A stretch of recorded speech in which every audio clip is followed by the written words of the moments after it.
Folks, Black Star Network is here. Hold nobody punches. I'm real revolutionary right now. Support this man, Black Media. He makes sure that our stories are told. Thank you for being the voice of Black America, Roland. Stay black. I love y'all. All momentum we have now, we have to keep this going. The video looks phenomenal. See, there's a difference between Black Star Network and Black-owned media and something like CNN. You can't be Black-owned media and be scared. It's time to be smart. Bring your eyeballs home. You dig?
Today is Tuesday, October 31st, 2023. Coming up on Roland Martin Unfiltered, streaming live on the Black Star Network.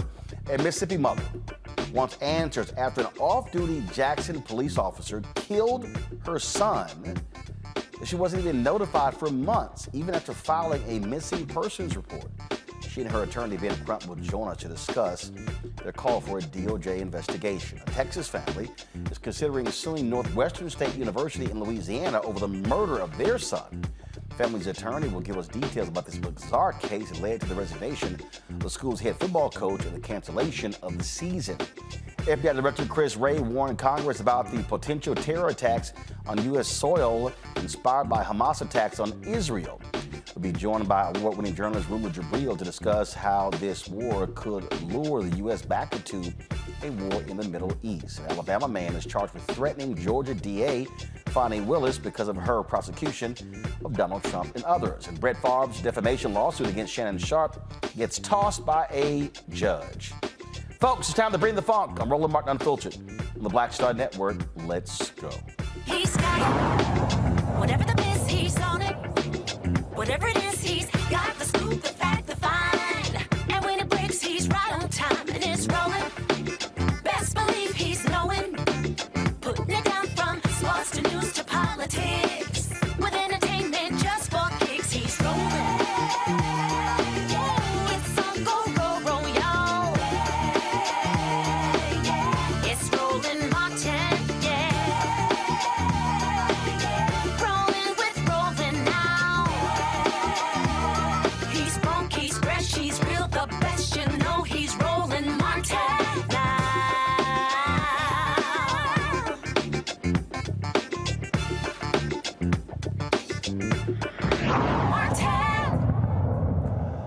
Folks, if you really want to understand how much of a joke Republicans are, just look at the fact that President Joe Biden asked Congress to allocate about $14 billion to Israel for their battle against Hamas. So Republicans go, sure, let's do that. So how about we, to pay for that, we'll take the $14 billion from the bill that was passed to fund the IRS, including making it easier to folks file so they don't have to use things like turbocharge. Now, last I checked, these are so-called fiscal conservatives. They love talking about the debt.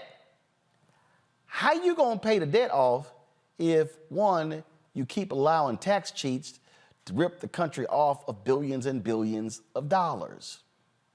Goes to show you the Republican Party does not care about the little man. They don't care about the poor. They are literally the party of the rich. My panel, Mustafa Santiago Ali, former senior advisor for environmental justice, the EPA, out of D.C., joins me right now. Also, Randy Bryant, DEI disruptor, out of D.C. as well, and will be joined by, also joining us, Joy Chaney, founder of Joy Strategies out of D.C. as well. So this is hilarious to me, Mustafa. They were angry when this passed Congress, saying, oh, they're going to be unleashing these IRS agents upon the working man and working woman in the country. Lied. Treasury Secretary Janet Yellen made clear that the money was not going to go towards folks who are middle class, small business owners. They were using the money to go after the rich. Why? Because Republicans have literally defunded the IRS over the last 10 to 20 years because they've been helping out their rich donors. Yeah, that's exactly right. They don't want to cut off the money pipeline to the Republican Party. And they understand that if everybody's held to the same standard that the IRS uses, then those, millionaires and billionaires who for years look for loopholes, who have, had all these different ways of not paying the fullness of the tax that they owe, then they would no longer be able to benefit, them being the Republican Party, from those dollars that continue to support these bad sets of actions and bad policies that help to benefit them. So, folks should just be very clear about the game that they're playing and how they know that they are losing folks who want to support them, so they have to shore up their base. Senator Chuck Schumer took to the floor. He spoke about this, and he really was also calling out again these Republican efforts. So check this out. Troubled that yesterday House Republicans released a partisan and woefully inadequate package with no aid to Ukraine, no humanitarian assistance for Gaza, no funding for the Indo-Pacific, and, in addition, poison pills that increase the deficit and help wealthy tax cheats avoid paying their fair share. The House GOP bill is woefully inadequate and has the hard right's fingerprints all over it. It makes aid for Israel, who has just faced the worst terrorist attack in its history, contingent on poison pills that reward rich tax cheats. In short, it makes it much, much harder to pass aid for Israel. It's insulting that the hard right is openly trying to exploit the crisis in Israel to try and reward the ultra-rich. The new speaker knows perfectly well that if you want to help Israel, you can't propose legislation that is full of poison pills. And this kind of unnecessarily partisan legislation sends the wrong message to our allies and adversaries around the world. It's almost as if the real goal of this House GOP package is not to help Israel, but to get tax relief for the super wealthy, while leaving out Ukraine aid, leaving out humanitarian aid for Gaza, leaving out funding for the Indo-Pacific. I'm deeply troubled that yesterday House Republicans released a partisan At the end of the day, Randy, I just sit here and just laugh at these people because they're not serious people. And again, to make excuses and to provide and to sit here and yell and scream about how the IRS, how they're the evil people, when we're talking about billions and billions of dollars that we know for a fact that that the government is being cheated out of, and the people who are carrying this are low to middle income people. Right. And the Republicans are about protecting the top 1% of this population and ensuring that in any way they can get away with not having to pay taxes. So, of course, the IRS offices have been underemployed and underfunded for quite some time, but it's not something that the Republicans are worried about because they don't want the ultra wealthy to have to worry about being taxed and funding programs that are actually important. I mean, and they made it quite clear there. I can't even believe that they tried to attach the two in a bill and just had the audacity to come up there. But, you know, they depend on our ignorance. They depend on us not paying attention with this trickery that they do. Go to my iPad here. Joy, check this out, Joy. This is Robert Rice, former Labor Secretary. He said, this data shows that 1.4 million wealthy Americans are evading nearly $66 billion in federal taxes. The 2,000 highest earning tax dodgers alone owe $923 million. Those are the people Republicans are protecting. That's right. They never waste a crisis or miss an opportunity to line their pockets and to continue bolstering the richest Americans.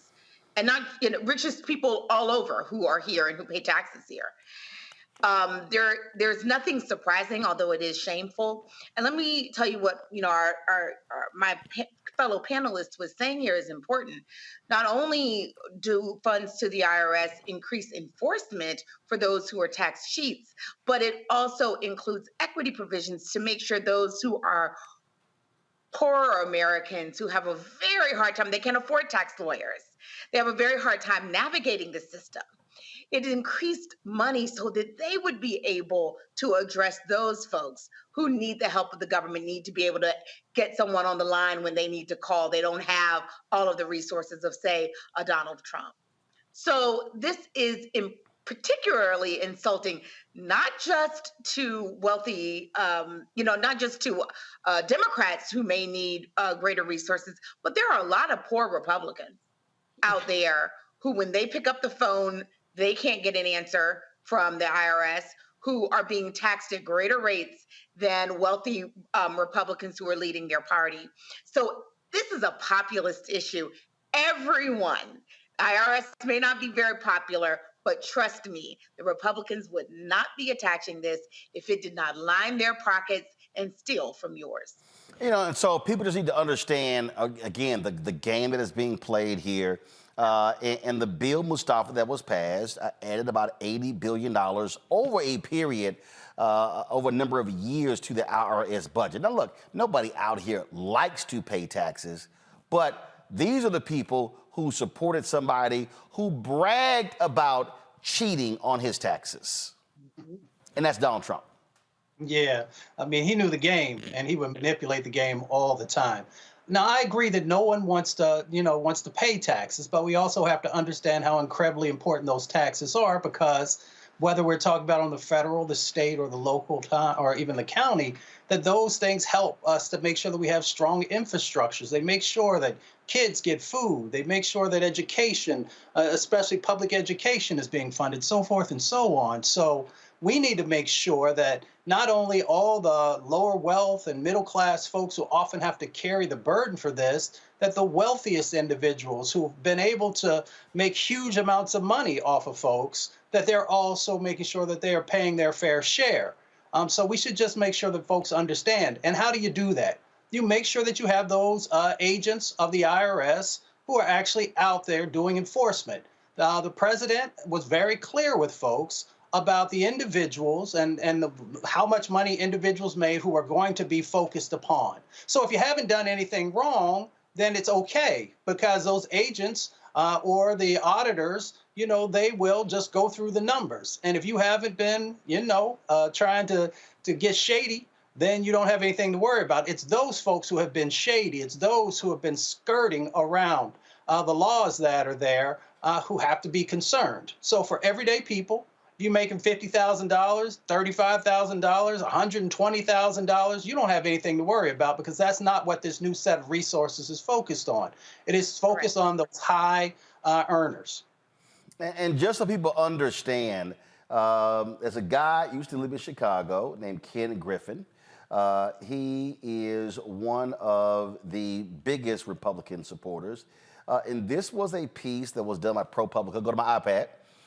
Henry, so this is what it says. Ken Griffin spent $54 million fighting a tax increase for the rich. Secret IRS data shows it paid off for him. And so if you go through this ProPublica story, what you will see is that Ken Griffin, billionaire. And then it says, in the end, Griffin spent about $18 for every one of the 3.1 million votes against an initiative. And then, and so what happened was that was a consultant for the IRS who actually leaked his tax records. And you see here, it said Griffin averaged an annual income of $1.7 billion from 2013 to 2018, the fourth highest in the country behind only the likes of Bill Gates. And again, it was all about not paying taxes. And those are the people the Republicans want to protect, because those are their donors. And that's why you have these Republican billionaires who are able to fund these super PACs and other efforts, because it's always about the money. I keep telling y'all, in America, if it ain't a money conversation, it ain't American conversation. Gotta go to a break. We'll be right back on Roland Martin Unfiltered on the Black Star Network. Don't forget, you're watching on YouTube. Hit that button, folks. Hit that like button. Also, we want you to support us in what we do, folks. We are $290,000 behind where we were last year. Your donations are critically important for us to keep doing the work that we do. Look, this show is 2 hours a day. Faraji Muhammad's show, 2 hours a day. We have other shows on this network, the Black Star Network. We're the only black-owned, black news information digital network. Nobody else does the amount of information that we do every single day. 5 hours of original content every single day. Our goal is to add new shows to the network, but that also takes resources. You've heard me say plenty of times how I am battling the folks in the ad agencies when it comes to these dollars. And so, trust me, I'm dealing with all of them. I'm dealing with OMD, dealing with Group M, dealing with MediaCom. I'm dealing with all of these Dentsu. You know, the people who control, you know, Magna, the people who control the $322 billion being spent every year. But your dollars are critically important as well. What's our goal? 20,000 donors contributing at a minimum $50 each for the year. That comes out to $4.19 a month, 13 cents a day. That's all it is. We don't charge a subscription fee. A lot of people have told me that's what we should do, but I wanted this show to be accessible to everyone, and that's why we do what we do. So you can send your check and money order, P.O. Box 57196, Washington, D.C., 20037-0196. Cash App is $RM Unfiltered. PayPal is R Martin Unfiltered. Venmo is RM Unfiltered. Zelle, Roland at RolandSMartin.com, Roland at RolandMartinUnfiltered.com. And for those of you who give via Cash App, PayPal, Venmo, or Zelle during the next 2 hours, I will personally shout you out right here on the show. Also, be sure to get a copy of my book, White Fear, How the Browning of America is Making White Folks Lose Their Minds. That book, all proceeds go right back into the show. And so you can buy that book, Amazon, Barnes & Noble, Target, Books A Million, Bookshop, Chapters, IndieBound, also Ben Bella Books. You can get it at RolandMartinUnfiltered.com. And of course, you can download the audio version on Audible. I voiced it as well. Folks, we'll be right back.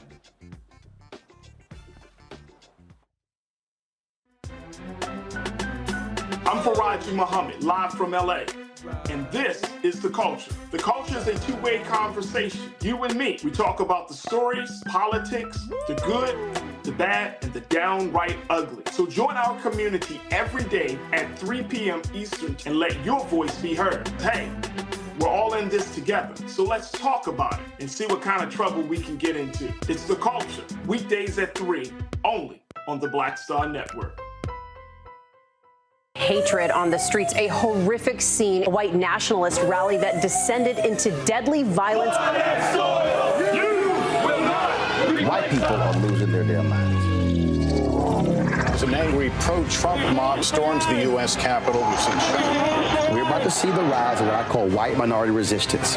We have seen white folks in this country who simply cannot tolerate black folks voting. I think what we're seeing is the inevitable result of violent denial. This is part of American history. Every time that people of color have made progress, whether real or symbolic, there has been what Carol Anderson at Emory University calls white rage as a backlash. This is the rise of the Proud Boys and the Boogaloo Boys. America, there's going to be more of this. Here's all the Proud Boys, guys. This country is getting increasingly racist in its behaviors and its attitudes because of the fear of white people. The fear that they're taking our jobs, they're taking our resources, they're taking our women. This is white fear.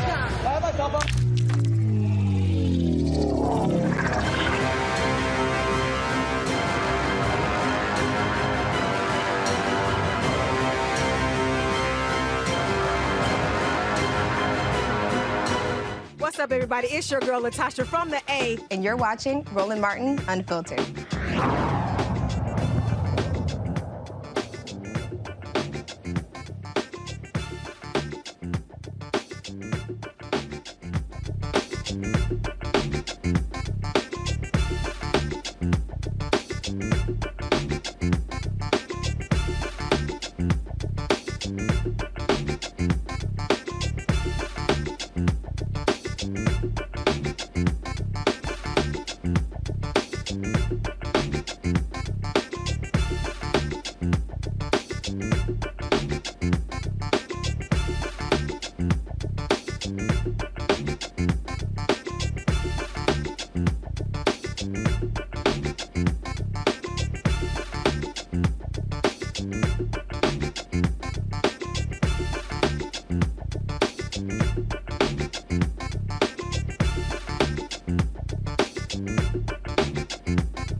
Well, guess what, folks? A federal judge threw out Brett Favre's lawsuit against Shannon Sharpe because of comments that he made about him regarding the scandal in Mississippi. Yeah, this dude right here, of course, has been trying to sit here and he's of course was trying to get money from the state meant for poor people to be used for athletic purposes. Huh, ain't that grand?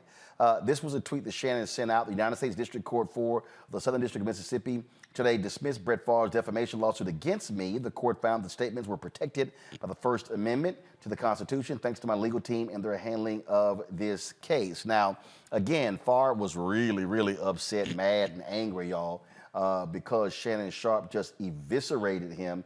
Well, it wasn't him, the only person, because folks were highly critical of Favre working with officials in Mississippi to use the money for poor people for athletic purposes. Yeah, this dude made millions of dollars in the NFL, endorsements and things along those lines. And the text messages that were revealed showed that he knew what was going on. He knew what was happening. He knew exactly what was taking place. And guess what? Tate Reeves, who was the governor, did not want this stuff coming up during his election. So what did he do? Oh, let's push these things off till after the election. It's something, Randy, when people like Favre, again, think that you can't have First Amendment rights.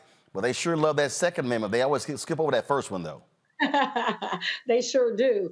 I don't think the problem was even what he said as much as who said it. Because, you know, Shannon Sharpe was not the only one who said the truth about Brett Favre. I mean, he was not the only one. I honestly believe that, there was some, angst or because it was a black man saying the truth. I'm gonna just, keep it real because there were so many people who were commenting on these cases.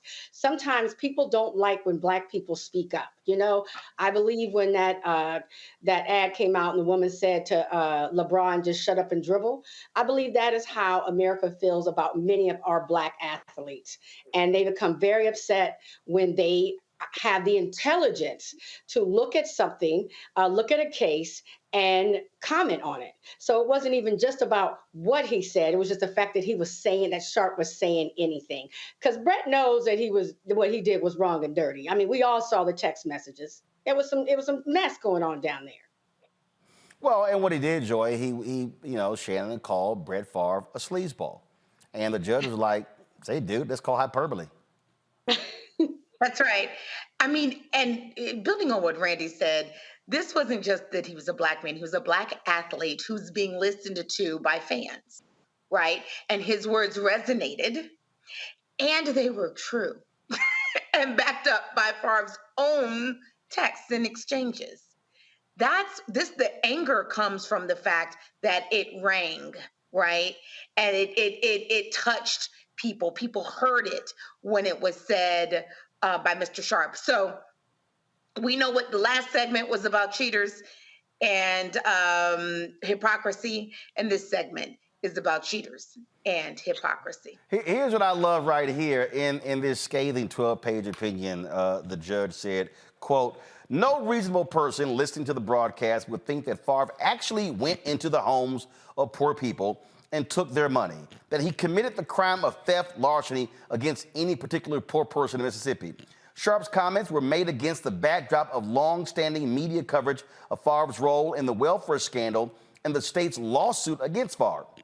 Listeners would have recognized Sharpe's statements as rhetorical hyperbole. Boy, judge lays it out right there, Mustafa. He sure does. This is important. I don't know if folks understand how important what Judge Sterritt did. He actually made sure that if athletes or others are willing to stand up and call out these injustices that folks who have privilege continue to do, if he hadn't done that, if he had ruled in the other way, we know how difficult it is to get many folks, whether it's athletes or artists or a number of other folks, to feel comfortable enough and really just calling out what we see every day with our eyes and what we hear with our ears. So this was incredibly important. The other part of it is that Brett has enough influence that he could reach out to some of his other wealthy friends if he wanted to find financing for a volleyball court. So he had no need to actually dip into a fund that was intended to help people who are in challenging times. So one, I applaud what the judge did, and we also got to continue to call out when individuals who already have wealth and privilege continue to try and, I'll say it this way, pimp our communities or pimp systems that are meant to help our folks. And you know what? Here's some of those comments with Shannon. Come on. I mean, it's just natural. But but you got to be pretty low that you would take from the most underserved to fill your need, or so you can seem philanthropic. Really? Because you know they say, man, you see what Brett did? $5 million for a volleyball arena because his daughter played there. He didn't have to do that. He didn't do nothing. The federal government gave that money, but they're quick to talk about, oh, black and brown people, they be stealing, and then we need to cut out some of this pork and all this. Stop it. Yep. The biggest criminals, the people that steal the most, look. Ha ha! Oh, love it, Randy. He like, I love it. Look like him. I hope that Sharp actually sues him to pay for his legal fees, because I know that he had to incur some cost. And that was a frivolous lawsuit, I believe. And I hope that he charges, gets that money back. Well, and let me just say one other thing. Yeah, go ahead. Brett Favre has the ability to fight back in the media if he needs to. If he feels like it was wrongly said, he has all the resources in the world. He's not even little old us. This is a man with tremendous reach, financial resources, media resources, that he can correct the record and that everyone would hear him. So this lawsuit was frivolous. Randy is correct. And I hope some resources will return to Mr. Sharp. And now people need to understand, again, money that was meant for poor people in Mississippi, that's what Brett Favre was accessing. And he knew the money was for those folks. And the governor right now, the governor Tate Reeves, who's trying to get reelected again, he did not want this to be a campaign issue. The trial was supposed to start. He pushed this thing off until after the election. That's another reason why Tate Reeves should go down. And if y'all in Mississippi, y'all should be voting for Presley like crazy over Tate Reeves, because that man is an abomination. All right, folks, when we come back, we're going to stay in Mississippi and talk about this story where, again, a mother, son's missing, files a missing persons report. Cops like, yeah, we don't know. Now we find out that it was an off-duty cop who ran over her son, killed him, and they buried him in a pauper's grave. She recently found out. We'll talk with the family's attorneys. We'll also hear from this family out of Louisiana. Son died, football coach quits, season canceled, and they're like, where's the justice for our son? We'll discuss that as well. You're watching Roland Martin Unfiltered on the Black Star Network. When you talk about blackness and what happens in black culture, we're about covering these things that matter to us, speaking to our issues and concerns. This is a genuine people-powered movement. There's a lot of stuff that we're not getting. You get it, and you spread the word. We wish to plead our own cause. Too long have others spoken for us. We cannot tell our own story if we can't pay for it. This is about covering us. Invest in black-owned media. Your dollars matter. We don't have to keep asking them to cover our stuff. So please support us in what we do, folks. We want to hit 2,000 people, $50 this month, raise $100,000. We're behind $100,000, so we want to hit that. Y'all money makes this possible. Checks and money orders go to P.O. Box 57196, Washington, D.C. 20037-0196. The Cash App is $RM Unfiltered. PayPal is R Martin Unfiltered. Venmo is RM Unfiltered. Zelle is Roland at RolandSMartin.com. On the next Get Wealthy with me, Deborah Owens, America's Wealth Coach, are you trying to figure out how to earn more revenue in your business during these volatile times? Learn how to tap into the largest marketplace in the world through government contracting. Our next guest, Akia Hardnett, will be sharing how you can get wealthy through government contracting. We got a young lady, government assistance to government contracts. She literally was on government assistance when she came to us, and in less than a year, she has been winning multiple government contracts, and it has changed the trajectory of her family. That's right here, only on Black Star Network. Hi, everybody. I'm Kim Coles. Hey, I'm Donnie Simpson. Yo, it's your man Deion Cole from Blackish, and you watch Roland Martin, Unfiltered.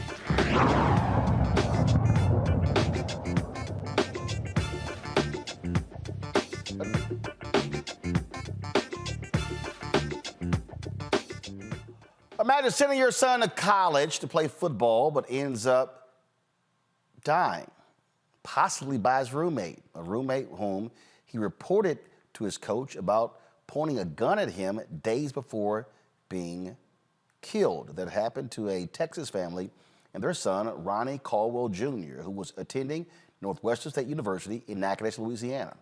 Ronnie's parents say his death could have been prevented. Troy Pradia and Jonathan Cox from the Cox Pradia law firm represent the Caldwell family. They now join from Houston. All right, so gentlemen, what actually happened here? When did this take place? What went on there in this Louisiana? Was this a dormitory? Was this an off-campus apartment? What happened? Well, Roland, on October the 9th, Ronnie Caldwell Jr. reached out to his father and said, hey, my roommate pulled a weapon on me. Can you please call Coach Brad Laird to have me put in another apartment in the same complex? So Ronnie Caldwell Sr. called Coach Brad Laird and, text Coach Brad Laird, and Brad Laird responded and said that he would move Ronnie Caldwell Jr. 3 days later, no action by Coach Brad Laird. The roommate shot and killed Ronnie Caldwell Jr. Okay, so shot and killed him. What happened to the roommate? The roommate was arrested for drug possession and gun charges. The case is still under investigation on the murder charge. So, we're not going to state who killed them. We're going to let the police decide that in the district attorney's office. And so we're waiting on that investigation to be complete. Okay, but so what I'm saying, so was the roommate arrested? Arrested not for murder, but for weapons charges and drug possession. Okay. What then happened? He said he went to the coach. Was that verbal? Was that written? Was that text? Do you have anything from Ronnie that shows that he did indeed reach out to the coach about this issue? So, Roland, this is Jonathan Cox here, Cox Pradia Law Firm. We've been kind of conducting our own investigation. So what we have discovered is that in addition to Ronnie calling his father and letting him know about the situation with his roommate, he had also been going to the apartment complex saying that he wanted to be moved.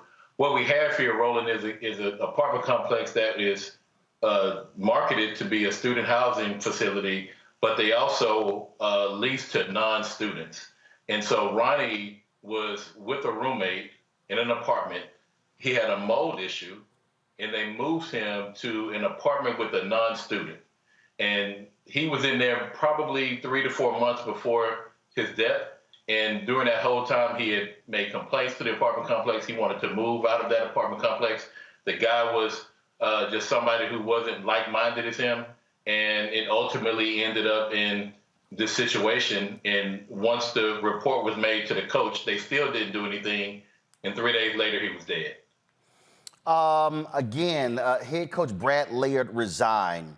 Ronnie's father sent a text message to the coach saying that he needed help getting Ronnie moved, saying that the roommate, Josh McIntosh, pulled a gun on him.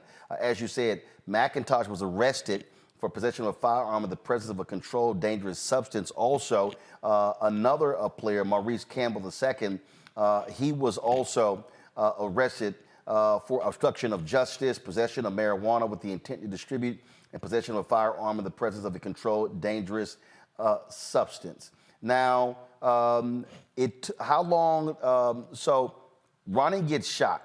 How long does it take for paramedics to arrive at this apartment? Well, we have different reports. Some say 10 minutes, somebody said an hour. We're not really sure. We need to get the reports from the ambulance service. So we won't speculate about that. We have an investigator down there on the ground, and we're just still trying to find out about that. So we're not really sure whether it was 10 minutes or whether it was 30 minutes or whether it was an hour. So what's weird to me is, Coach Laird resigns, and this is a statement that he put out. It's actually sort of strange to me. He says, due to the loss of Ronnie and the emotional burden it has caused, I don't feel I can give my all to these players or this program. Any coach would tell you that their players become like family. So the loss of Ronnie was like losing a son. I love this program and this university, and I know it persevere and move forward with the competitive spirit that is at the core of our DNA. I'm sorry, I'm confused here. You're the head coach. Season's canceled. You bail out, and now the players and everyone else, they're sort of like, what do we do now? And you're saying, oh, I just don't know how it can go on? Yeah, Roland, what was disturbing about this is up until the time that he resigned, the narrative was out there that it was just a random shooting at a school between two black kids, and there was no involvement with the school. But once he resigned, the family was really upset about that because they knew that there was more to this story. They had called the school, called the coach. The coach said that he was going to do something about it, and he never did. But that was never reported in any of the news outlets after Ronnie was killed. And it wasn't brought out until we called the press conference the day after the coach resigned. And so it appears that they were trying to sweep this under the rug and have him resign and distance themselves away from Coach Laird. Wow. Well, certainly more details need to come out. We await for those details. We await for the university also to speak to this. Now, you have already filed, even though the criminal case is still moving forward, you filed a lawsuit against the university? So we have not filed yet, Roland. What we're doing, we're working in conjunction with a Louisiana law firm, a multi-jurisdictional law firm, Daniel Williams law firm, and we are in the process of preparing that suit. We expect to have this suit filed in the next couple of days. Okay. Gentlemen, we appreciate it. Thanks a lot. Thank you so much. Thank you. Man, that has got to be tough there, Joy. Again, if you're a parent, your son reaches out, says, hey, my roommate pulls a gun on me. You're the father. You reach out to the head coach. Nothing happens. He's not moved. Nothing changes. And next thing you know, as this story says, the father gets a phone call at 2:07 a.m. saying your son is dead. It's tragic. My stepson is a sophomore at the University of Chicago, and I cannot imagine what that would feel like, what that would be like. The fact that he was even living with someone who wasn't a student, I'm not sure how that happened, and was also on the team. I think more details need to be there. And I can't help but feel like there is a current here that young men, especially when they're young Black men, that they are superhuman, older than they actually are. He might have been an adult on paper, but he was young. This was, if he were a white girl, we would have no problem saying she was, almost a child, right? Barely an adult. This young man was young, and he called out for help from his parents who did the right thing, who went to the coach. And he did not get that assistance. And the school has something to answer for there. It's tragic, tragic. Also goes to show what we are dealing with when we talk about guns in this society, Mustafa. Go to my iPad. This is a story out of New York where a New York City father and his stepson, two brothers, they are dead because one of their neighbors was complaining about the noise. And what is so stunning here is that again, the neighbor was, knocking on the door. Then the father, who's a weightlifter, comes out holding a pair of scissors. They have an altercation, and reading the story was also interesting that the wife came out, and then when the stepfather walks out, the wife tries to stop him from walking out of the house, out of the apartment, but he pushes her away. Then when he confronts the gentleman here, what then happens is guy pulls a gun out, the father blows the guy off and turns his back on him. The guy then fires shots into him. Then he fires 2 shots into the stepson. And then as the father is crawling to his doorway, the guy walks up to him and shoots him execution style.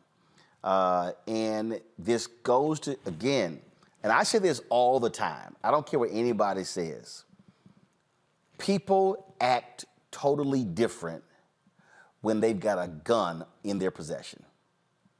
They are the biggest tough guy. All of a sudden, they are ready to do damage. This always happens, Mustafa. I don't care what anybody says. I fundamentally believe that a person acts completely different and far more rational when they do not have a weapon as compared to that false sense of insecurity, entitlement, and bravado when they do have a gun. Oh, without a doubt. And we live in a society here in the United States where we have more guns than we have people. The numbers are almost at 400 million guns. Those are the guns that folks know about that exist inside of this country. So when you have the mix of both guns and then you have all these stressors that people are dealing with, you just have this mix where folks just want to pull on folks. And not only did the father get shot, but also there was another person that got shot. This individual, I watched the video. I try to stay away from that stuff, but it caught my attention. He put multiple shots into folks. And he also made sure that he had headshots on folks. Yep. So he was serious about ending people's lives. And now his life, he's actually going to end up in prison because whether he gets away with the father that he shot, he's definitely not going to get away with the other individual who made no advances toward him. But it all comes back to the fact that we continue to flood our communities with these weapons. Instead of folks figuring out ways to de-escalate, step back for a second, be like, yo, let's talk about this later, walk away. And unfortunately, whether it's we're watching movies all the time where people are getting shot, we got all these other things that make it seem like it's not real. But as soon as you pull that trigger, the reality becomes that somebody is going to get hurt or somebody's going to lose their life. And one of the reasons also is that we won't move forward on significant gun legislation. We continue, it goes back to what we've been talking about all day. We got these folks on Capitol Hill who don't care about everyday people, are willing to sacrifice people because they continue to get all this money from the gun lobby and all these other types of places. And we've just got to, one, utilize the power of our vote to change this dynamic, but we also have to make sure that we're doing some work in our communities. I used to work for an organization called Root Inc., reaching out to others together. We specifically focused on trying to de-escalate and trying to mitigate these gun violence situations that continue to go on. And we just don't have enough resources that go to those types of organizations. And guess who's real quiet, Randy? The gun people and the pro-lifers. Always. I'm sorry, the so-called pro-lifers. Right, always. I mean, whenever we're involved, you don't hear a whole lot from them. They speak up only when it serves their contingency. I really just want to go back to about what Joy was saying, that our Black young men, our Black men are not seen as people, and people who need help. I mean, that's what really strikes me about this. I have not a doubt in my mind that if a young 20-year-old white girl had called and said that her roommate had pulled a weapon on her, she would have been moved that day right? Or that roommate would have been moved out. I mean, this is not something, he didn't complain and say he's dirty. He didn't complain and say he plays his music too loud. He said this person has pulled a weapon on me. That child was asking for help and received none. And I believe it is because people are desensitized to violence within the Black community and believe that we are supposed to be able to handle it. It's no big deal for him. You know, he probably comes from a place that he's used to that type of stuff. And that is the part that is really scary to me about that case. Indeed, indeed. All right, folks, hold tight 1 second. I got to go to a break. We come back. More on Roland Martin Unfiltered on the Black Star Network. Top of the hour, we'll talk about what's happening in Israel and Gaza. President Biden's approval rating among Arab Americans drops 42 points. We'll discuss that. Plus, in the next hour, we'll talk with Ben Crump about the case out of Mississippi. Black woman looking for her son. He got hit by a former cop. They never said anything to her. You're watching Roland Martin Unfiltered right here on the Black Star Network.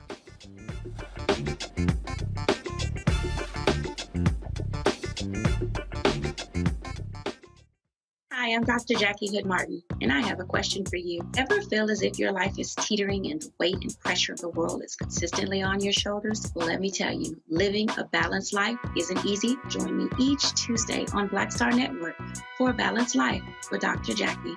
We'll laugh together, cry together, pull ourselves together, and cheer each other on. So join me for new shows each Tuesday on Black Star Network, A Balanced Life with Dr. Jackie.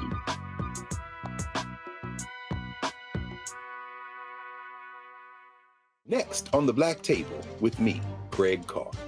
Immigrants lured off Texas streets and shipped to places like Martha's Vineyard and Washington, D.C.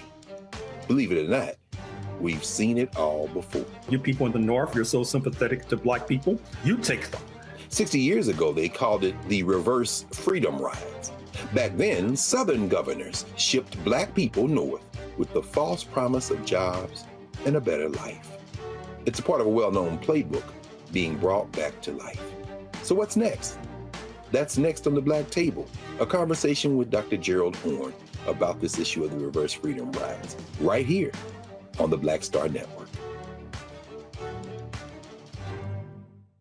I'm Dee Barnes, and next on The Frequency, we talk to award-winning screenwriter and director Chanel Dupree about her film, You Think You've Grown, the adultification of young Black girls. This is a conversation that all women can relate to. This woman was like, oh my God, you know, I went through this when I was a kid.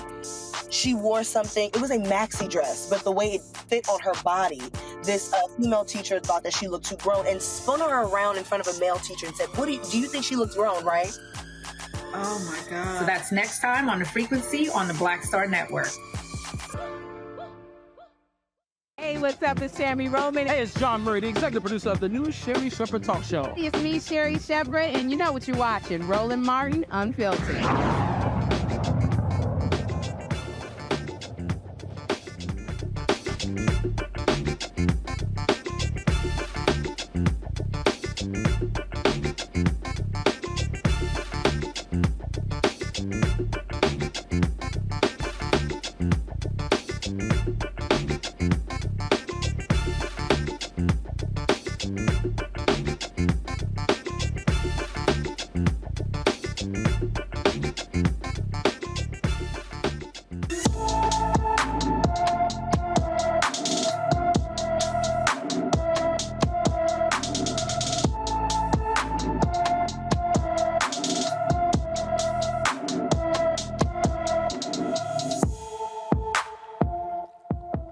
All right, folks. Raheem White left his Philadelphia home on October 25th and has not been seen or heard from since. The 14-year-old is 5 feet 7 inches tall, weighs 140 pounds, with black dreadlock hair and brown eyes. Raheem was last seen wearing all black clothing. Anyone with information about Raheem White is asked to call the Philadelphia Police Department's Southwest Detective Division at 215-686-3183, 215-686-3183.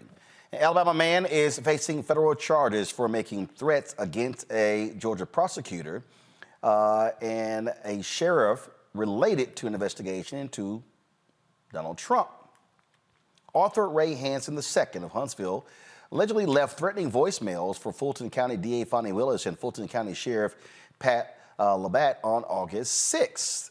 In part of the message for Ms. Willis, Mr. Hansen is reported to have said, when you charge Trump on that fourth indictment, anytime you're alone, be looking over your shoulder. Prosecutors say Hansen called the Fulton County government customer service line about a week before the indictment was returned. Hansen is scheduled to be formally arraigned in Alabama on November 13th. Harris is not the first person to be charged over alleged threats made concerning Trump's criminal case. A Texas woman was arrested in August for threatening to kill a member of Congress and the federal judge overseeing Trump's criminal case in Washington. Is it me or are these people literally out of their damn minds, Mustafa? I don't know if they're out their minds, but I'll tell you what, you want to talk about looking over your shoulder. Wait till you spend some time in the Georgia State Penitentiary. I guarantee you'll be looking over your shoulder then. I ain't going to say what you're looking back at, but I think you can understand that dynamic. Now, you know, Roland, I don't know anymore if they're crazy, because some of these folks truly believe that they can say and do anything, especially to a black person. And they're you know, they just wrong. And luckily, you have folks there in Georgia who are not going to take it. And they are going to use every letter of the law to make sure that when you want to act up and you want to act crazy, and that if you break the law, that you get the opportunity to also pay for your words and your deeds and your actions. Oh, they're crazy in the sense, Joy, they can trace your damn line, and then you leave it. What? And he probably was so dumb, Joy, he probably left his number. Oh, for sure. He wants people to know that he did this. This gives him cred. I don't know where, but someplace that I'm not invited to the party. You know, I'm careful about the word crazy because I don't want them getting any excuses for this behavior. But friends, you can disagree, but you cannot pose credible threats to folks, especially officials in the line of duty. And frankly, we've seen people actually be harmed, judges actually be killed, prosecutors actually be targeted. So, you know, and forget this Hansen guy is a problem. But if you are a politician, if you're Donald Trump, if you're an elected leader of any kind, you have to be careful about what you say, because you are inspiring your supporters to do outrageous things and illegal things and perhaps violent and murderous things. So, you know, these are serious times we live in, and you just can't say everything. They gonna learn real quick, Randy.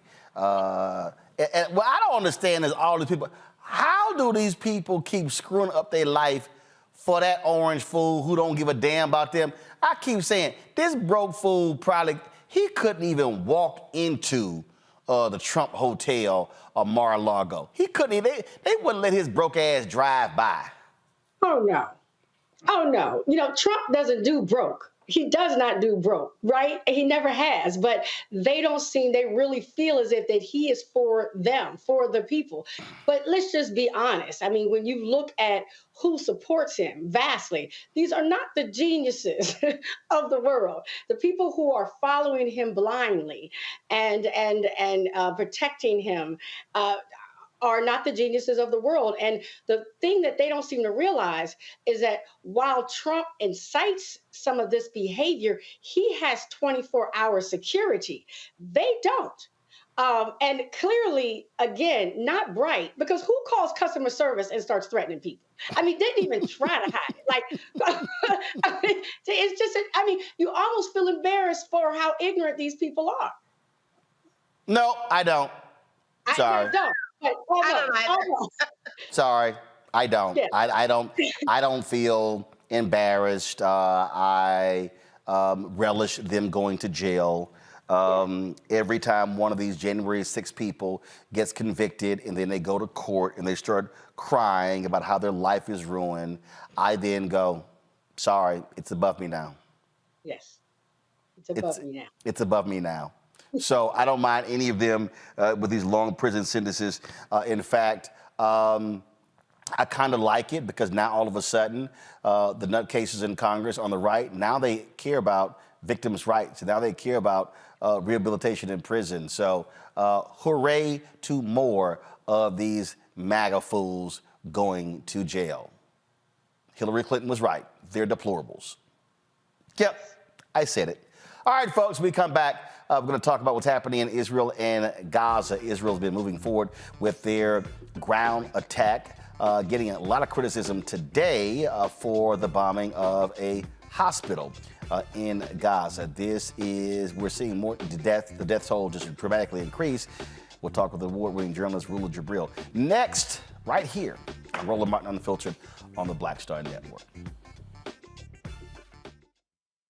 On the next Get Wealthy with me, Deborah Owens, America's Wealth Coach, are you trying to figure out how to earn more revenue in your business during these volatile times? Learn how to tap into the largest marketplace in the world through government contracting. Our next guest, Akia Hardnett, will be sharing how you can get wealthy through government contracting. We've got a young lady, government assistance to government contracts. She literally was on government assistance when she came to us, and in less than a year, she has been winning multiple government contracts, and it has changed the trajectory of her family. That's right here, only on Black Star Network. Next on the Black Table with me, Craig Carr. Immigrants lured off Texas streets and shipped to places like Martha's Vineyard and Washington, D.C. Believe it or not, we've seen it all before. You people in the North, you're so sympathetic to black people, you take them. 60 years ago, they called it the reverse freedom rides. Back then, Southern governors shipped black people north with the false promise of jobs and a better life. It's a part of a well-known playbook being brought back to life. So what's next? That's next on the Black Table, a conversation with Dr. Gerald Horn about this issue of the reverse freedom rides, right here on the Black Star Network.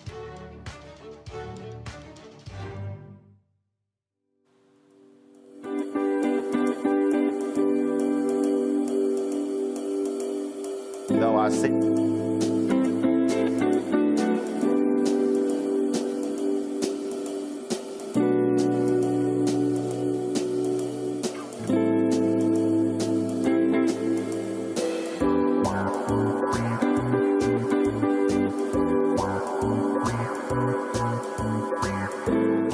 Place to be, got kicked out your mama's university, creator and executive producer of Fat Tuesdays, an air hip-hop comedy. But right now I'm rolling with Roland Martin, unfiltered, uncut, unplugged, and undamn believable. You hear me? It's been 25 days since the Israel-Hamas war began. Thousands have been killed, injured, and displaced. Israel's subsequent strike against the Hamas-controlled Gaza Strip have FBI Director Chris Wray issuing a warning about lone wolf-style assailants targeting Western nations. Discussions about the most pressing national security threats that what we face and what we're doing to tackle them are always important, but it seems especially well-timed this year with the dangerous implications the very fluid situation in the Middle East has for our homeland security. The reality is that the terrorism threat has been elevated throughout 2023, but the ongoing war in the Middle East has raised the threat of an attack against Americans in the United States to a whole nother level. Since the horrific terrorist attacks committed by Hamas against innocent people in Israel a few weeks ago, we've been working around the clock to support our partners there and to protect Americans here at home.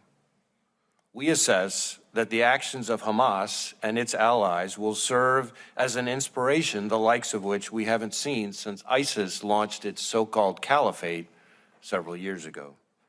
In just the past few weeks, multiple foreign terrorist organizations have called for attacks against Americans and the West. Al-Qaeda issued its most specific call to attack the United States in the last 5 years. ISIS urged its followers to target Jewish communities in the United States and Europe. Hezbollah has publicly expressed its support for Hamas and threatened to attack U.S. interests in the Middle East. And we've seen an increase in attacks on U.S. military bases overseas carried out by militia groups backed by Iran.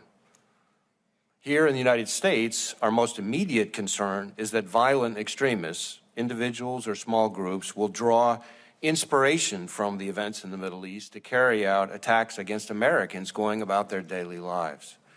That includes not just homegrown violent extremists inspired by a foreign terrorist organization, but also domestic violent extremists targeting Jewish or Muslim communities. We've already seen that with the individual we arrested last week in Houston, who'd been studying how to build bombs and posted online about his support for killing Jews. And with the tragic killing of a 6-year-old Muslim boy in Illinois in what we're investigating as a federal hate crime. But as I said a few moments ago, on top of the homegrown violent extremists and domestic violent extremist threat, we also cannot and do not discount the possibility that Hamas or another foreign terrorist organization may exploit the current conflict to conduct attacks here on our own soil. Award-winning journalist Rula Jebreal believes Israel's war could turn into another U.S. war in the Middle East. She joins us now from New York. Rula, glad to have you. We were already seeing Yemen get involved now, and then we're seeing other countries refusing Palestinian refugees. Your assessment as we sit now, almost a month after this started?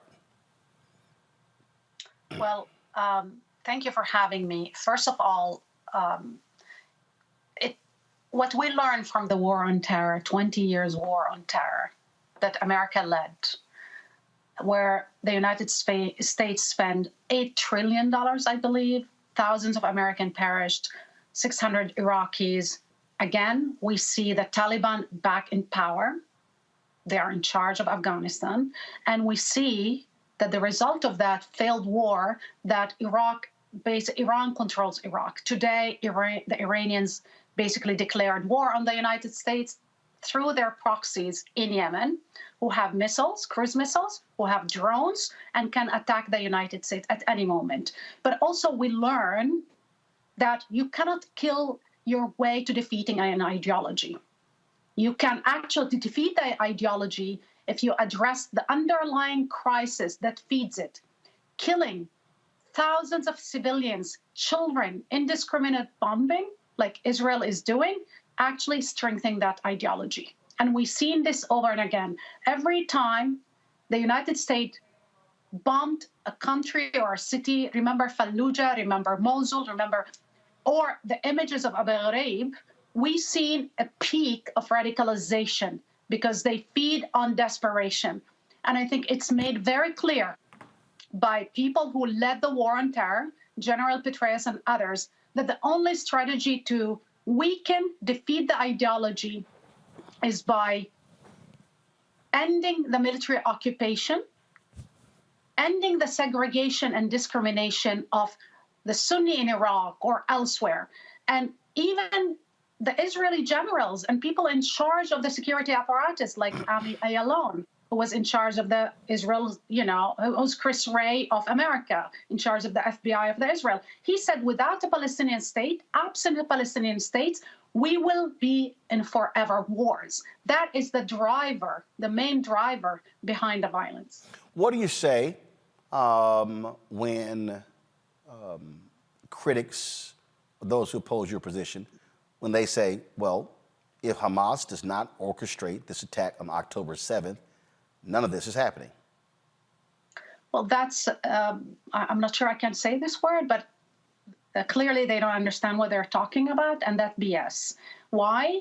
Because the war, we've been in a conflict, Israel-Palestine, for 70 years. There's been a military occupation of the Palestinian people in East Jerusalem, in West Bank, and in Gaza for the last 57 years. Gaza itself have been blockaded completely and considered under occupation still by the Israelis for the last 16 years. We had 5 wars. I mean, either I don't know if they were sleeping or dreaming or having cocktail, but this is a reality that we have on the ground.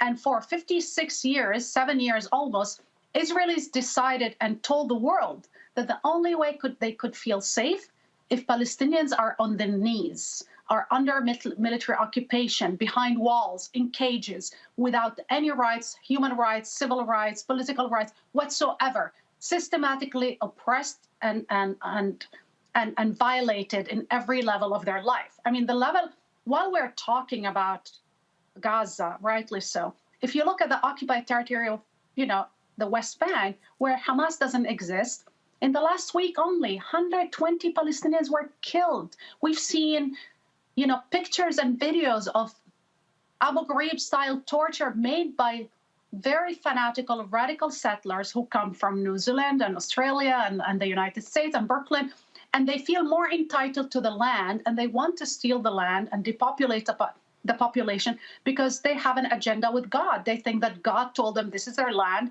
and they need to take it. So we're focusing on the fanaticism and the terrorism that Hamas is, engaged in, but we're also neglecting the fanaticism, the ethno-religious project of exclusion and purity led by those in the West Bank, and they elected their government. I mean, the far-right government of Bibi Netanyahu have a terrorist, a convicted terrorist that is Ben-Gvir, who his whole agenda is to ethnically erase Palestinians. They even call for a second Nakba, which is the extermination of Palestinians, in parliament. We're not dealing with normal people. We're dealing with a far-right extremist government that believe that God told them the entirety of the land should be theirs and there should be no Palestinians. You're Palestinian. You were born in Israel. You've seen this up close and personal. We are seeing significant protest around the country. I had Malcolm Nance on the show yesterday, and he was questioned about this notion that some people suggested, well, if you are protesting for the Palestinians, that you are anti-Semitic. And you hear this. You hear this where people are like, well, if you're on the Palestinian side, you're on the side of Hamas, as opposed to being on the side of the Palestinian people. Then you have folks out here. There's a number of people who are Jewish who've been protesting, who say Netanyahu has to go. You see President Biden, his position that he's taken to stand with Israel is costing him significantly among Arab Americans, especially young folks as well. And so, looking at all of this, what does a person say? What does a person do? Because I know a lot of people who are like, man, you know what? I don't want to say anything because, hell, I'm afraid of getting fired and losing my job depending upon what I say. So I just want to emphasize that African Americans were considered subhuman, and a lot of people went to the streets and were killed for advocating for their equal rights, for their right to live as free men and women, treated equally with dignity in this society. Palestinians, millions of us who are whether Palestinians in the West Bank or Gaza and elsewhere, and that's the overwhelming majority. That's what we want. Freedom, end of the occupation, dignity, not charity. We would like to live like you and like your children and like many Americans, as not under the boot of a military dictatorship. We've been trying to forge a future for our children. I lived all my life under military occupation. I was raised in an orphanage. The orphanage was established in 1948 by a woman who collected children who were the survivor of a massacre at Deir Yassin. The oldest one was 8 years old. The youngest one was 1 year old. They always told me that how their homes were blown up, how their families were butchered and tortured and massacred, how their lands were stolen, how they became refugees in their own land, traumatized, terrorized. So when I look at their aspiration to live in a world that is free of fear, of hatred, of racism, is that not legitimate? Is that not legitimate? And we need to be very clear about real anti-Semitism, and I believe Donald Trump is anti-Semitic, but he's pro-Bibi. When he says that American Jews, are disloyal to Israel, that's anti-Semitism. When he invited Nick Fuentes and these real anti-Semites, that's anti-Semitism. It's the hatred of Jews because they are Jews. But to criticize Israel policies, that is not anti-Semitism. To criticize Zionism, which is the ideology of the government, that's not anti-Semitism. As you know, there's a lot of interracial, interreligious marriages. There's a lot of people like Sarah Bashi and others who are married to Palestinians. They are Jews. The main issue is an issue of justice, is an issue of rights and self-determination and end of the subjugation. It's not an issue of religion. And Bibi yesterday, Netanyahu tried to put religion in the midst, and he talked about the Bible, with the Bible. When your agenda is with God, then you cannot question, the policies. That is a very dangerous promise when it becomes about a holy war between him and Iran. This legitimizes actually the extremists, which their narrative is this is a holy war. It's not a holy war. It's very simple. Do we all, as human beings in the 21st century, deserve to be free, deserve equal rights, or we deserve, as brown, black Palestinians, people from the global south, do we deserve, equal rights? But not only that, do we deserve international law and the protection under international law, or Israel is above the law? These are the questions that are being asked. And I think America has to decide, are we for, against military occupation when Russia does it, but we are for military occupation when Israel does it? Are we, as Americans, the United States, do you stand for freedom for Ukrainians, but not for Palestinians? These are the heart of the issues when it comes to double standards, and which undermine the whole promise of Joe Biden and his administration of rule-based international order. I mean, today I received a text message from a professor of international affairs, one of the best in the Middle East. He tweeted saying, I apologize to my student. I taught them international law. Clearly, America and Europe and the UK doesn't think it applies to us, because in their eyes, we're still under colonial rule. We're still the subject, the subhuman, the animal. And it made me cry and weep, because you're losing a generation of people who believe in America's ideals and what America offers: freedom, democracy, dignity, opportunity. Oh, hold tight 1 second. Going to a break. We come back. My panel has some questions for you as well, Rula. Folks, we're talking about Israel-Gaza. A lot of people are talking about this here all over social media. And again, our goal is to provide you as much information as possible so you have a better understanding of what is really taking place in that part of the world. And also, yes, we'll be talking in the next several days about also other conflicts happening on the African continent, where thousands of Africans are also dying in various disputes, especially in places like the Congo. You're watching Roland Martin Unfiltered on the Black Star Network. Please support us in what we do. I want to thank all the folks who have been contributing while we are live. Kathleen Moore, Brother Robert Carter, Janae, Fayetta Sawyer, Sammy Sawyers Jr. Go ahead and pull the graphic up. Maya Cameron, Hadiria Omar, Larnell Farmer, Norman K. Holmes, Damon Blissett, Patricia Dowtry, Victor Williams. Thank you so very much. Also, Clanford Johnson, Alfonso Rodriguez.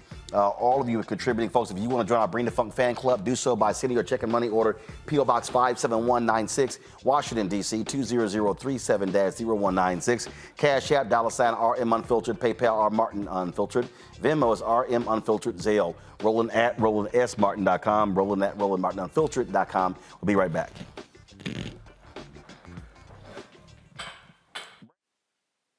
I'm Dee Barnes, and next on The Frequency, we talk to award-winning screenwriter and director Chanel Dupree about her film, You Think You're Grown, the adultification of young Black girls. This is a conversation that all women can relate to. This woman was like, oh my God, you know, I went through this when I was a kid. She wore something, it was a maxi dress, but the way it fit on her body, this female teacher thought that she looked too grown and spun her around in front of a male teacher and said, do you think she looks grown, right? Oh my God. So that's next time on The Frequency on the Black Star Network. Hi, I'm Dr. Jackie Hood Martin, and I have a question for you. Ever feel as if your life is teetering and the weight and pressure of the world is consistently on your shoulders? Well, let me tell you, living a balanced life isn't easy. Join me each Tuesday on Black Star Network for A Balanced Life with Dr. Jackie. We'll laugh together, cry together, pull ourselves together, and cheer each other on. So join me for new shows each Tuesday on Black Star Network, A Balanced Life with Dr. Jackie.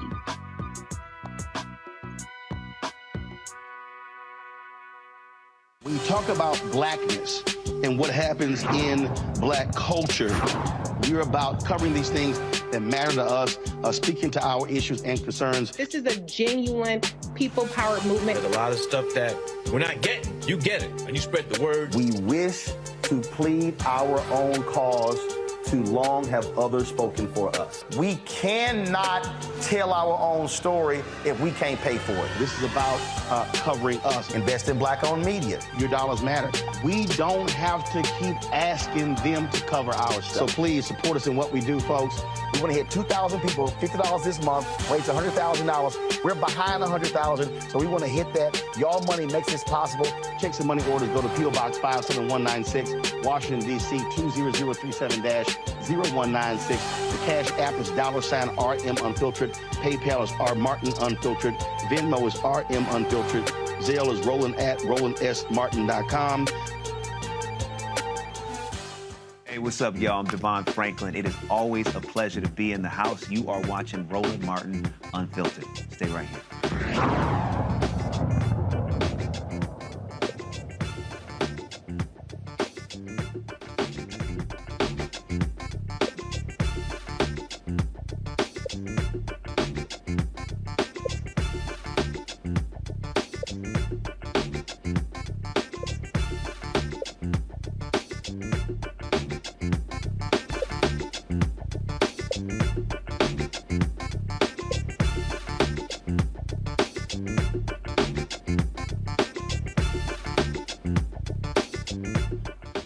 All right, folks, welcome back to Roland Martin Unfiltered. We're talking with award-winning journalist Rula Jebreal about what's happening with this Israel-Gaza war. Let's start with my panel. First off, Mustafa Santiago Ali, your question for Rula. Yeah, well, Sister Jebreal, thank you for being here with us. You know, I don't think that folks actually understand the significance of how much death and carnage is happening. You had mentioned before about both the Iraq war and the Afghanistan war. We had 7,000 soldiers who lost their lives over, about 18-year time period.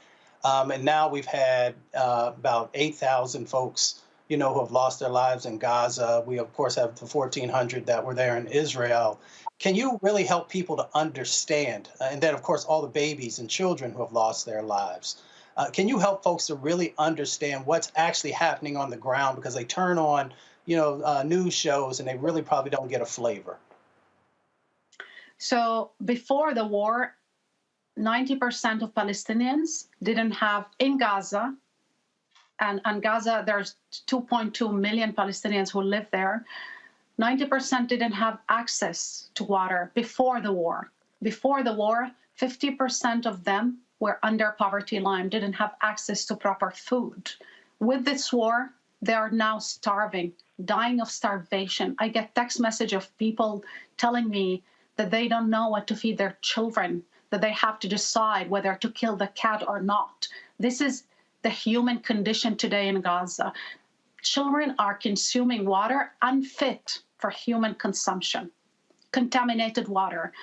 People in the hospitals, the Shifa hospital that Netanyahu threatened to bomb because he conveyed that there's some kind of tunnels underneath it. And by the way, the UNRWA, the agency, refugee agency, and a lot of doctors who worked there for 16 years, international doctors, said they never seen any proof of that, that this is not the first time that Israel made that claim. This is the 8th time that made that claim.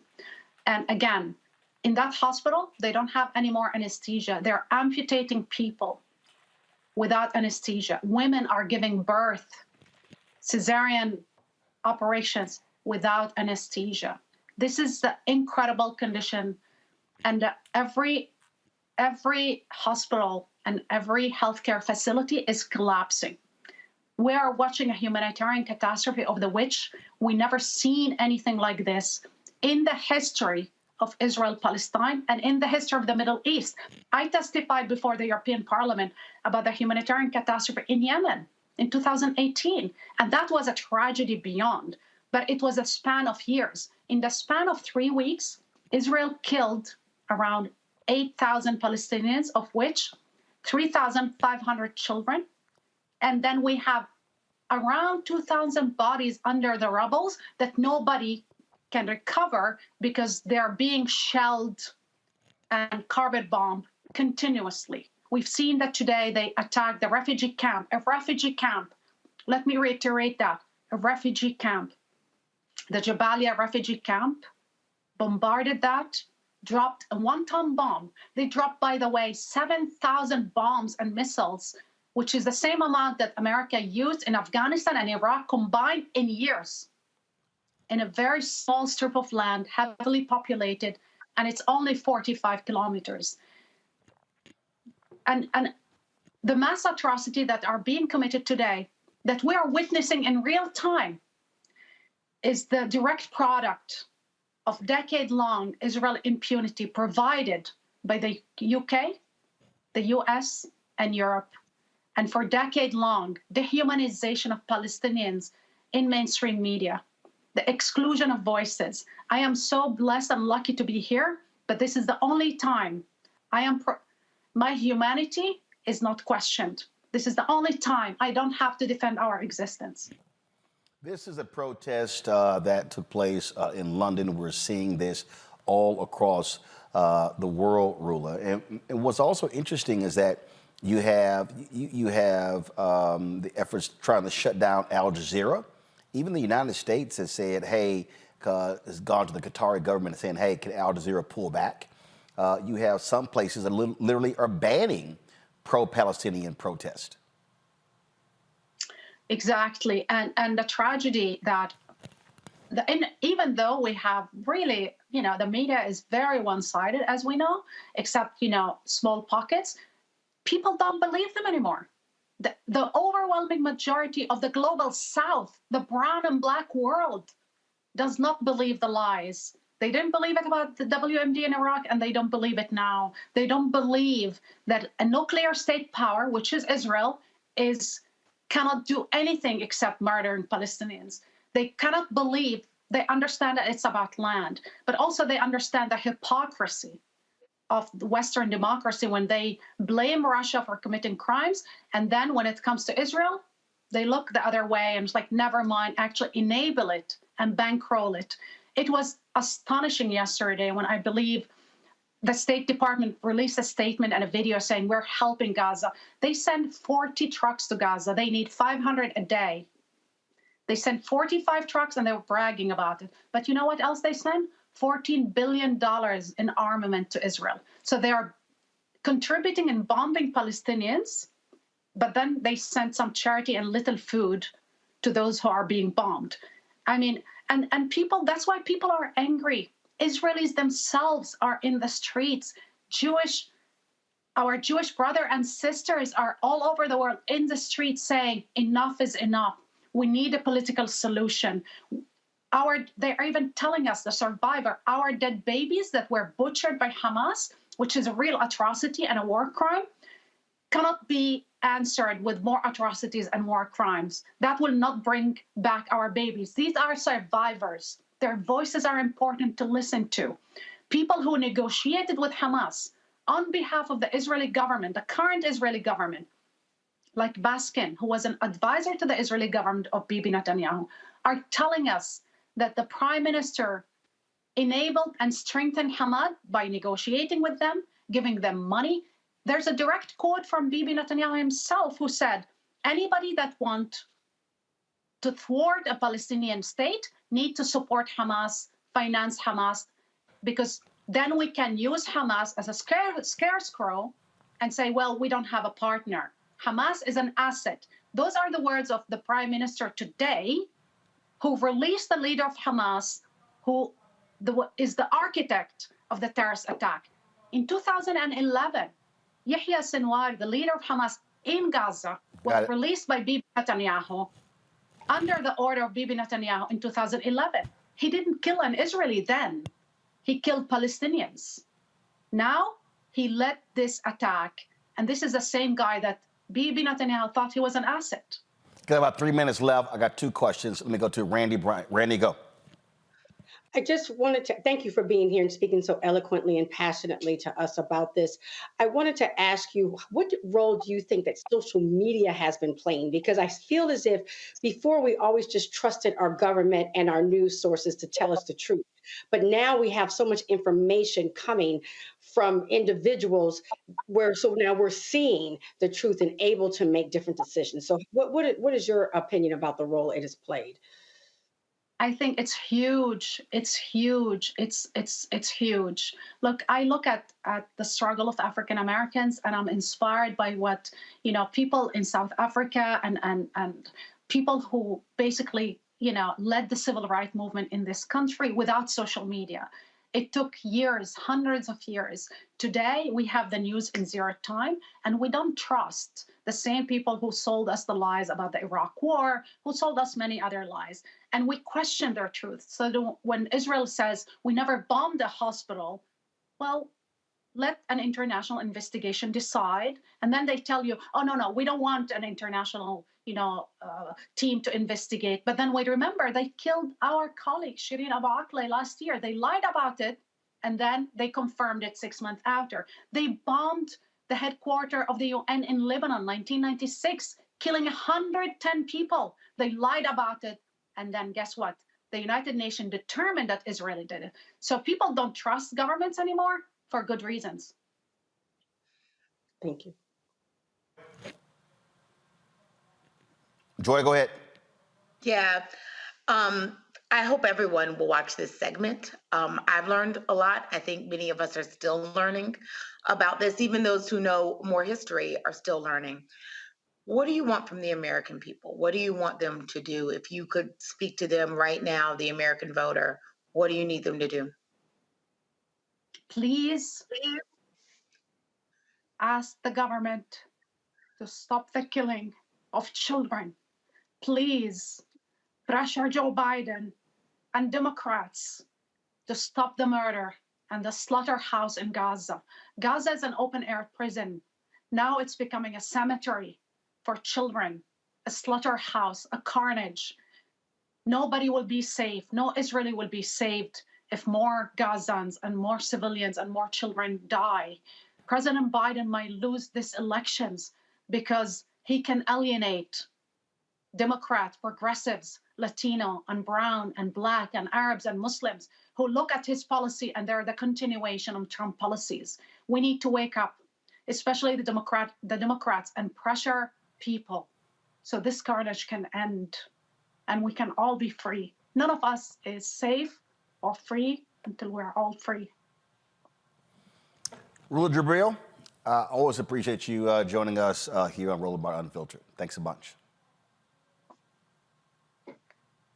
Folks, when we come back, we'll talk with attorney Ben Crump and the family of a Mississippi man missing. And now the family finds out that he was run over by a off-duty cop and they never said a word. You're watching Roland Martin Unfiltered on the Black Star Network.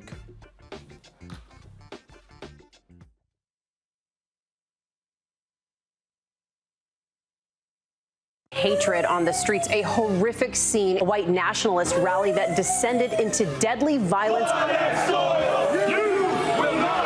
White people are losing their damn minds. There's a name angry pro-Trump mob storms the U.S. Capitol. We've seen We're about to see the rise of what I call white minority resistance.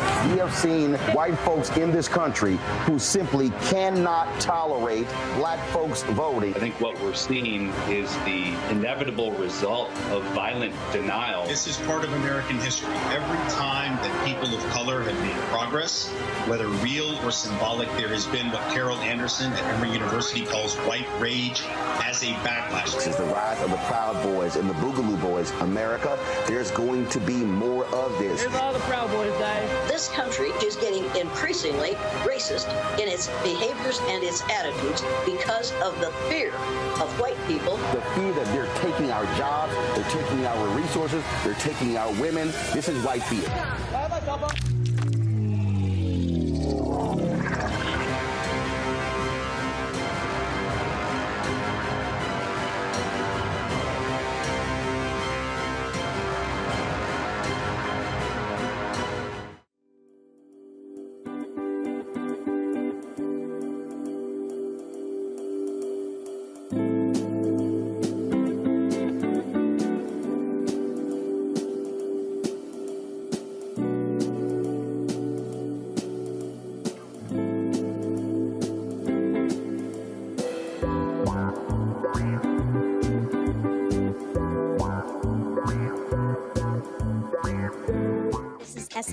Mr. Love King of R&B, Raheem Devon. It's me, Sherry Shepard, and you know what you're watching. You're watching Roland Martin, Unfiltered.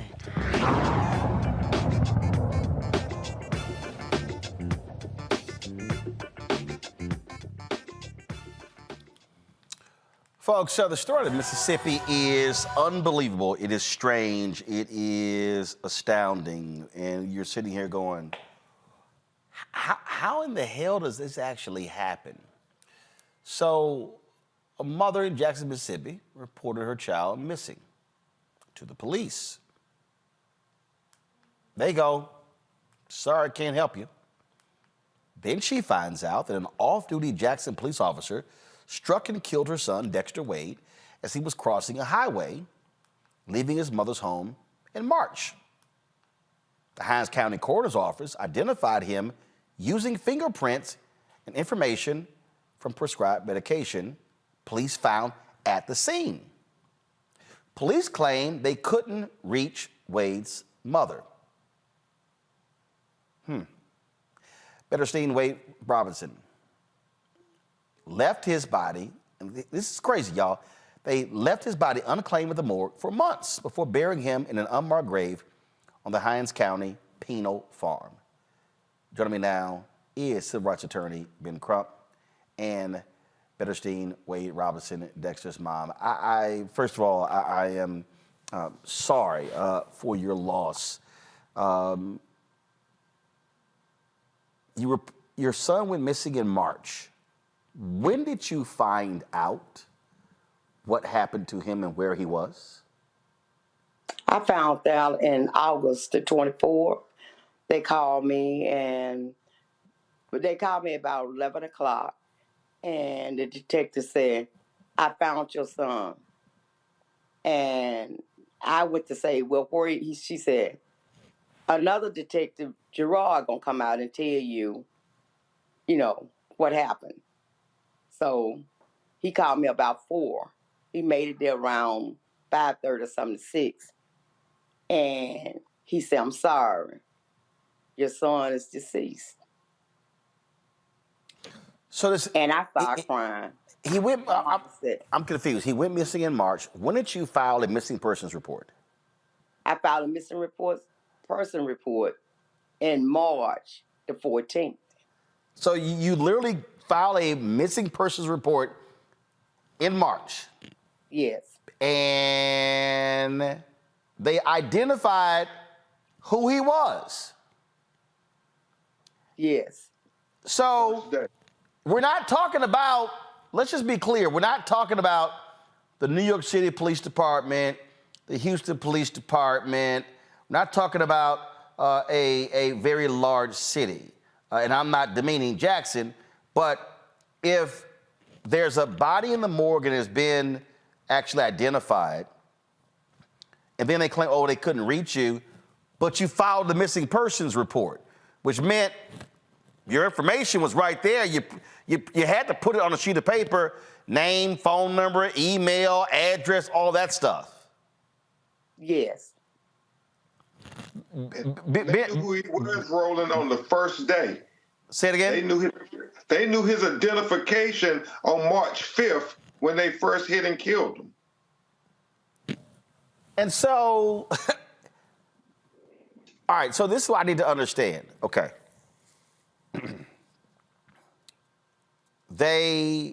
So he gets hit by an off-duty police officer. What have they actually said to you to explain this? I mean, this is just beyond, for me, explanation. Well, they haven't even came to me and said anything. The only thing they did was come to me and said that he had he had deceased.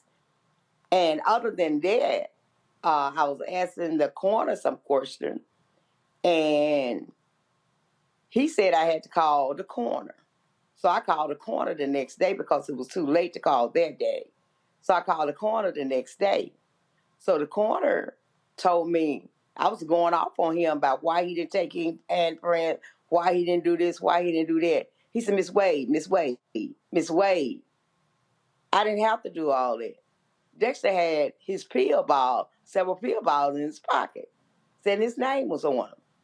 So on the 6th, that Monday, I called mental health, where you go, Hines Behavioral Health, and I called them and got next to Ken. He said, I tried to call. He said, well, he didn't say it that day. He didn't say he tried to call that day. But anyway, he said he tried to call me, but he didn't get in touch with me. So he passed it on to JPD, because really that's their job, to come out and let a person know that their loved one is deceased. So he passed it on to JPD. So he tried to make several attempts before they even buried him. He made several attempts to see had they found the next of kin. And they kept telling him they hadn't found the next of kin. And then they got approval in April to put him in the party field down there. And so he called several times after that. Even after they had got him approved, he called several times after that. And they still said they hadn't found him. So on July the 14th, they laid him to rest. Roland?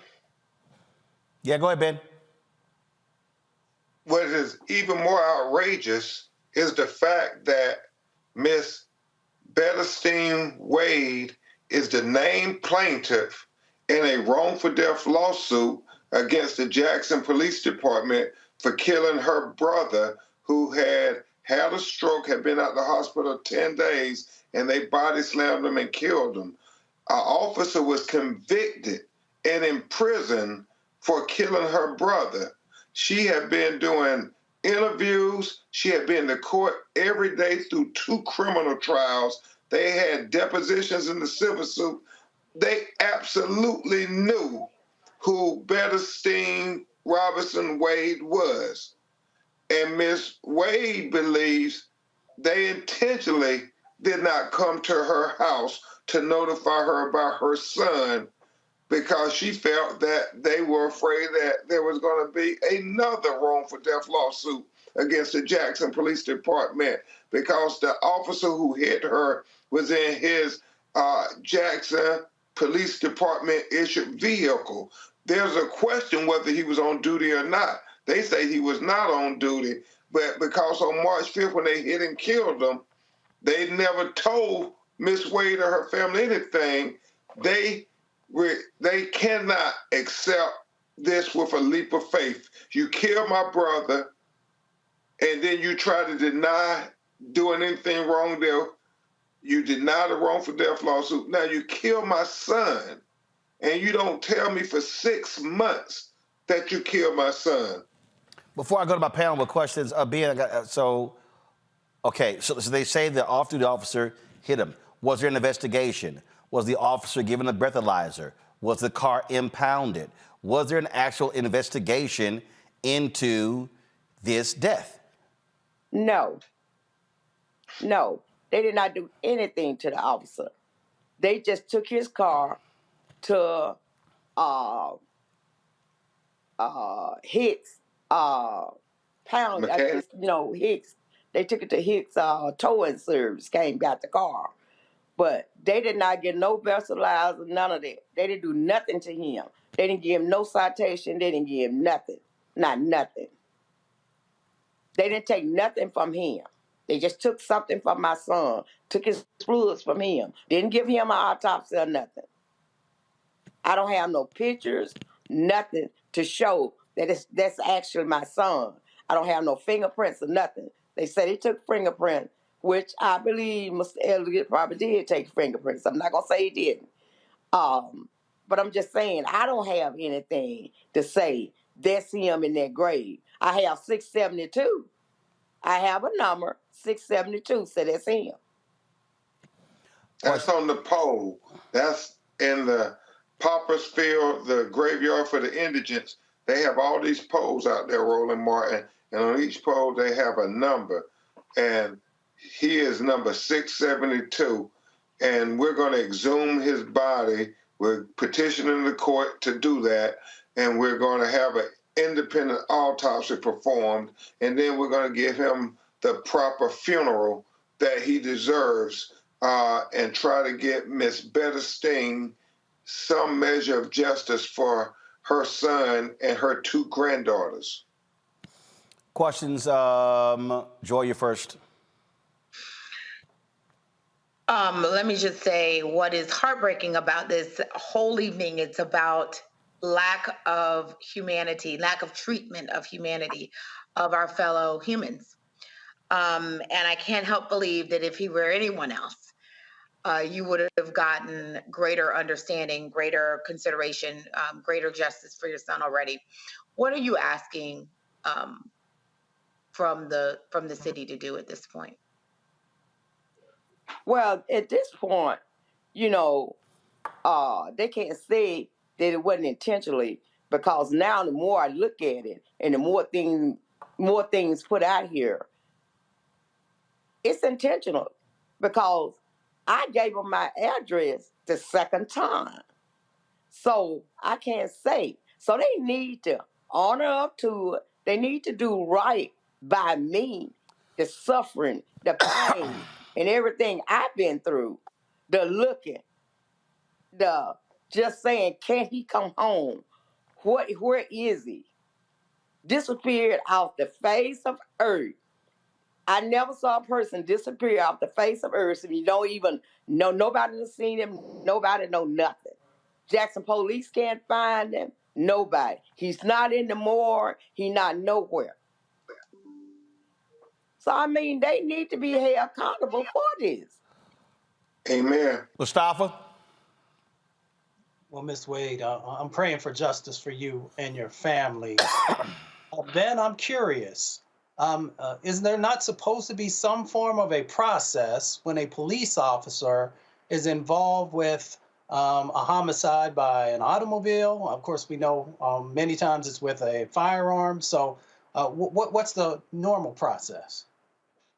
Well, I'm quite sure now, me, as of knowledge, that they should have gave him a breathalyzer. They should have took him and got, the proper documents and stuff that needed from him. They should have called the highway patrol. I mean, everybody should have been at the incident. It shouldn't have just been a small amount of people there. Everybody should have came to that incident. And they should have notified me in a decent manner of time if they got the information. They should have notified me. They should have came to my door. What is for a knock? I mean, don't we have doors, doorbells? I mean, you can come to the door and ring the doorbell. If I'm not here, leave me a card. What happened to the U.S. mail?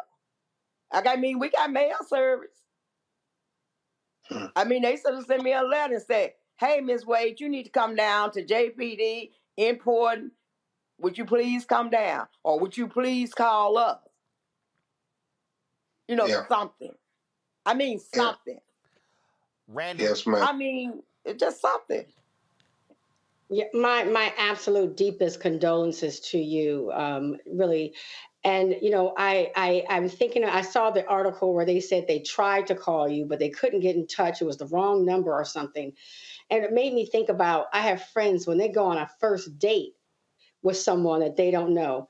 In 1 minute, in 2 minutes of a search, they can find out where this man lives, his telephone number, his place of employment, everything. I mean, those officers, somebody could have contacted you. I mean, not in today's society, there is no excuse. At minimum, this is negligence. Well, first of all, when you said notify me, and for as the phone number concerned, I went and got evidence. The number they got for mental health is the number I still have. So that's just something that they said. I made sure I went and got a number to what they gave him, gave them to make sure that they gave them the proper number. And the emergency contact on there is my number I have now. So it was no reason. But they even, like I say, they even had a second chance because I gave them my information. But what's so killing about this whole thing is that when I put out a civil, I asked them to put a civil alert out on him 2 times. The first time, they didn't do it. I called the chief of police. I said, what is it? I didn't tell him now. I didn't tell him what was going on. But I asked him, how do it go by getting civil alert if a, missing person? He asked me Dexter's name. Then he said he passed it on, asked me who the detective was. I told him Detective Neal. He said, let me get with the detective and I'll see. Detective came back to me and he said, send a photo of you. Send a clear photo of your son. Then he said, I'm finna get off in a few minutes.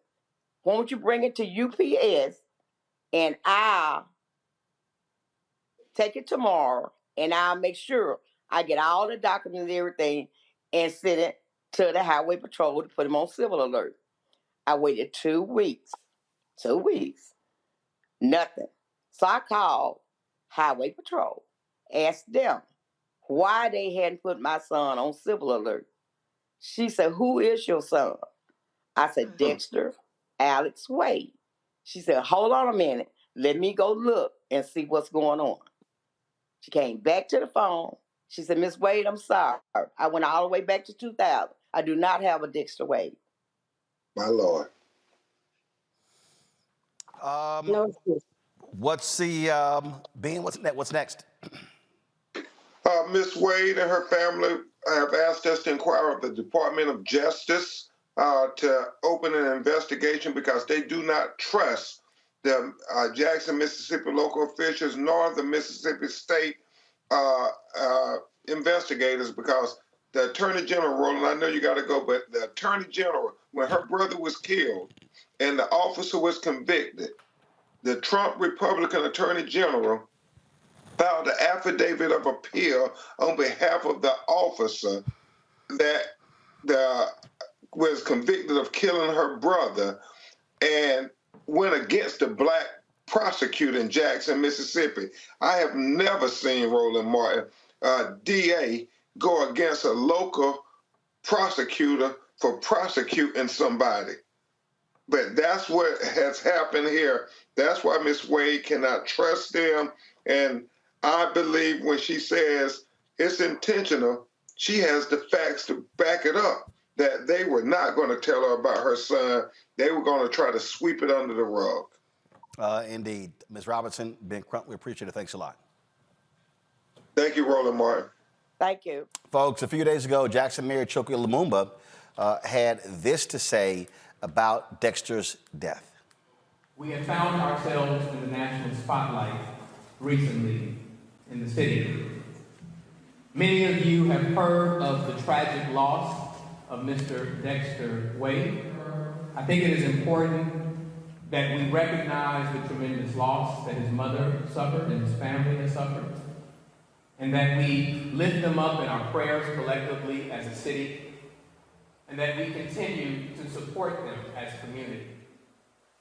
This is a tragic circumstance, and it is important that we understand what has taken place. Unfortunately, there was a tragic accident where Mr. Dexter Wade was walking across I-55 highway. While he was walking across the highway, an off-duty JPD officer unfortunately struck Mr. Wade and he passed.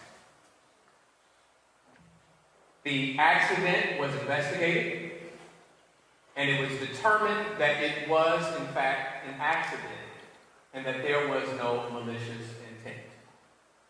Unfortunately, at the time, in addition to his loss of life, he was without identification, and the Jackson Police Department was unable to make an ID.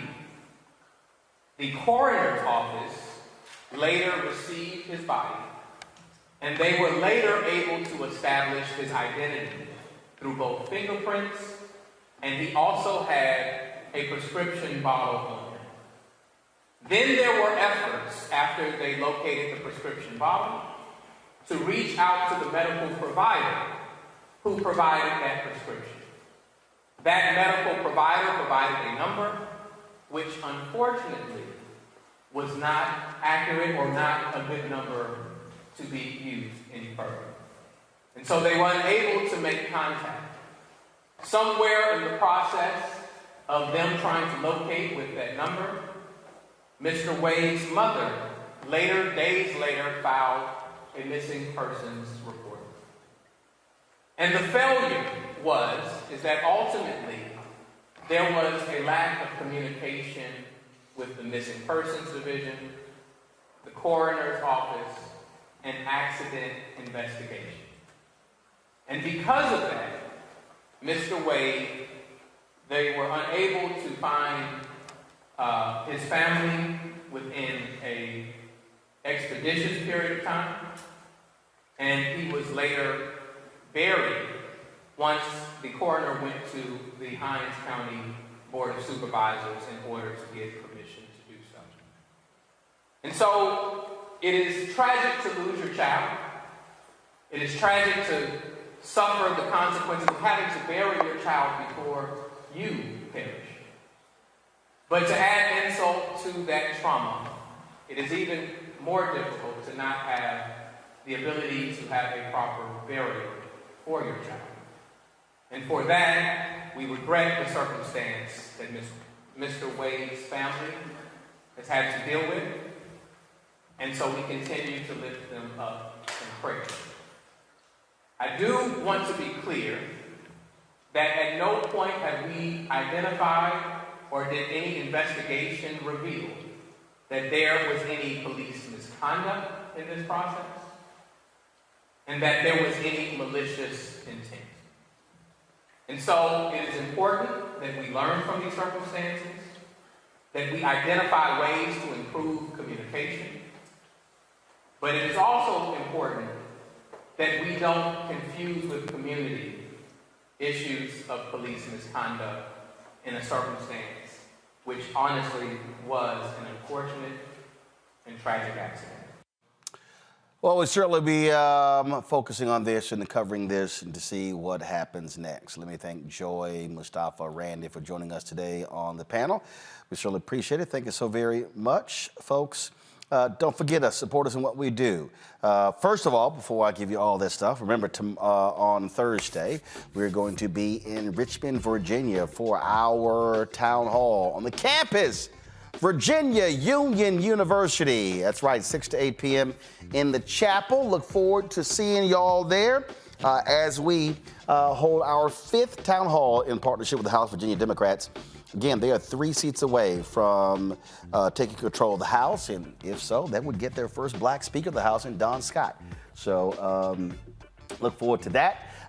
And of course, support us in what we do, folks. Your dollars make it possible for us to do things like that, to be on the road, traveling, talking to people around this country. We got lots of things we want to do in 2024, and so your dollars are critically important. So send your check and money order to P.O. Box 57196, Washington, D.C., 20037-0196. Cash App is $RM Unfiltered. PayPal R Martin Unfiltered.